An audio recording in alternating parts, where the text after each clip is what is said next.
Muhammadun Rasulullah alaihi salatullah wa alihi wal ahibbah. Kita tidak sadar hadirin, apa saja kesulitan dari asbab dosa-dosa kita. Ekonomi tidak stabil, harga barang naik, itu dari dosa-dosa kita. Kita paling pandai menyalahkan kepada penguasa, kepada pemerintah. Padahal disebutkan dalam hadis, naiknya harga barang itu berasal daripada dosa kita hadirnya.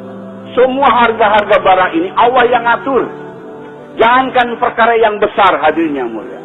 Harga naiknya harga garam, cabai, bawang di pasar, itu berdasar ketetapan Allah. Tidak ada harga barang yang bukan ketetapan Allah. Apalagi barang-barang besar.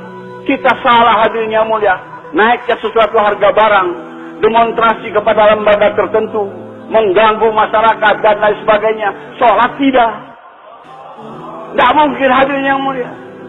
Kata ulama, andai kata demonstrasi ini, demonstrasinya kepada Allah, masing-masing di rumahnya bangun di tengah malam, mohon kepada Allah, Allah akan turunkan ini harga. Tapi tidak mau, jangankan tahajud, sholat wajib saja dia tidak mau. Bagaimana Allah akan turunkan harga? Kita minta kepada lembaga tertentu yang tidak bisa menurunkannya. Sebab naik turun harga Allah, ketetapan Allah hadirnya. Jangankan perkara besar, perkara kecil, gugurnya satu daun daripada pohon, itu berdasarkan daripada perintah Allah Subhanahu wa Ta'ala.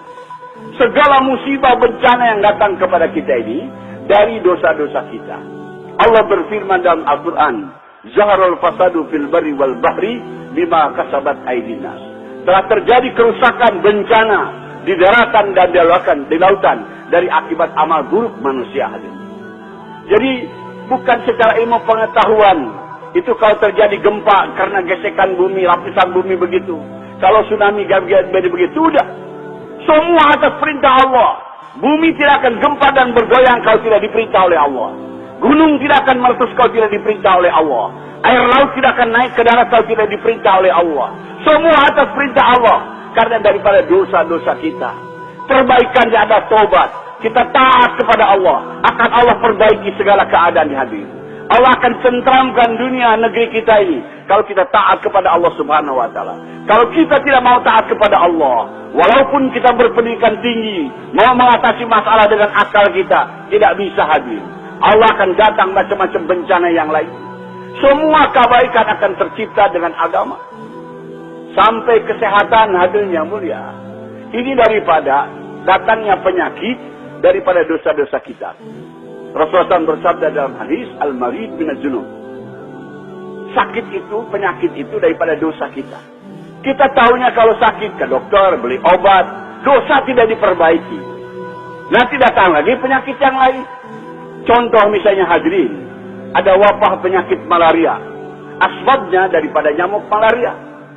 Maka pemerintah, Departemen Kesehatan menganjurkan, jangan ada air yang tergenang, got-got bersihkan. Masyarakat lakukan seperti itu. Got-got bersih, air tergenang tidak ada. Tapi dosa tidak dihentikan. Allah datangkan nyamuk yang suka, yang senang hidup di air yang bersih.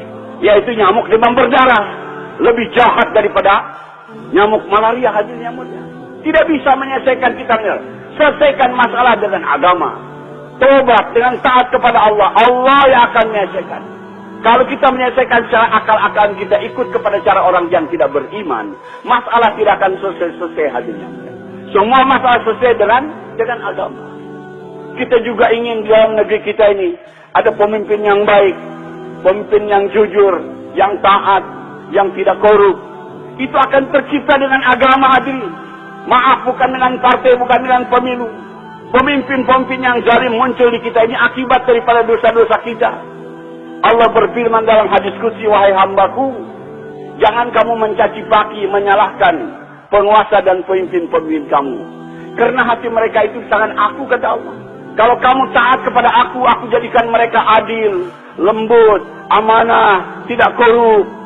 Tapi kalau kamu tidak taat kepada aku, Allah jadikan mereka zalim. Allah jadikan mereka tidak amanah, korup dan sebagainya dari akibat dosa-dosa kita hadirin. Penting ketaatan kepada Allah untuk menjaga segala sesuatu. Sampai-sampai hadirin yang mulia kalau diteliti secara hadis, di rumah tangga kita, anak membantah kepada kita, istri membantah kepada kita. Itu akibat daripada dosa kita. Jangan hanya pandai menyalahkan anak, menyalahkan istri. Perbaiki hubungan kita dengan Allah. Rasulullah bersabda dalam hadis, "Man aslaha bainahu bainallah, aslahullahu bainahu bainan nas." Barang siapa yang perbaiki hubungan dengan Allah, Allah akan perbaiki hubungannya dengan sesama manusia. Kalau istri tidak menyalahkan kepada kita, anak tidak menyalahkan, jangan pandai menyalahkan mereka. Perbaiki hubungan kita dengan Allah. Perbaiki salat kita, perbaiki tahajud kita. Nanti Allah akan jadikan istri menyalahkan kepada kita, anak menyalahkan kepada kita. Kalau kita taat kepada Allah, seluruh lingkungan kita akan memberikan keserangan kepada kita.